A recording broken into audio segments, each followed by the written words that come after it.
నమస్తే అండి. యూట్యూబ్ ప్రజలందరికీ మా యొక్క ధన్యవాదాలు. ఇది మరుగుమందులో ఎన్ని రకాలు ఉంటుంది, మరుగుమందు అంటే ఏమిటి, మరుగుమందు వల్ల మనకి ఉపయోగాలు ఏంటిది, మరుగుమందు ఏ విధంగా పెట్టాలి, ఏ విధంగా చేసుకోవాలి అనేది మనం ఈ వీడియోలో చూద్దాము.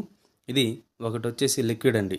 ఈ లిక్విడ్ వచ్చేసి వాళ్ళకి తల మీద కానీ, బట్టల మీద కానీ, చెప్పుల మీద కానీ ఏదో ఒక భాగున కొద్దిగా అంటించినా లేదా కొద్దిగా పూసినా మనకి 100%గా వర్కింగ్ అవుతుంది. ఇది రెండోది వచ్చేసి మనకి పౌడర్ వస్తుందండి. ఈ పౌడర్ వచ్చేసి వాళ్ళకి అన్నంలో కానీ, చికెన్లో కానీ, మటన్లో కానీ, స్వీట్లో కానీ, జ్యూస్లో కానీ వాళ్ళు తినే తాగే వస్తువులో పెట్టాలండి. ఇది బట్టలకు కొద్దిగా అంటించినా మన వశ్యమవుతారు. ఇది ఫుడ్లోకి ఏదో ఒక రూపమున కొద్దిగా తినిపించినా మనకి 100%గా మన చెప్పు జతలోకి వచ్చేస్తారు.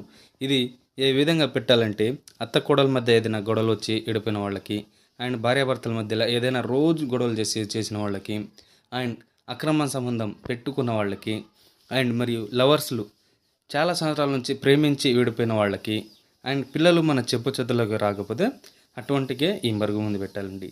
దీనివల్ల మీకు ఎటువంటి సైడ్ ఎఫెక్ట్ అనేది రాదండి. మేము 100% గ్యారెంటీగా తయారు చేసి ఇవ్వగలము. అండ్ మరియు భార్యాభర్తలు అయినా కూడా, లవర్స్లు అయినా కూడా చాలా సంవత్సరాల నుంచి విడిపోయిన వాళ్ళకి మేము ఫోటోల ద్వారా వశీకరణ కూడా చేస్తాము.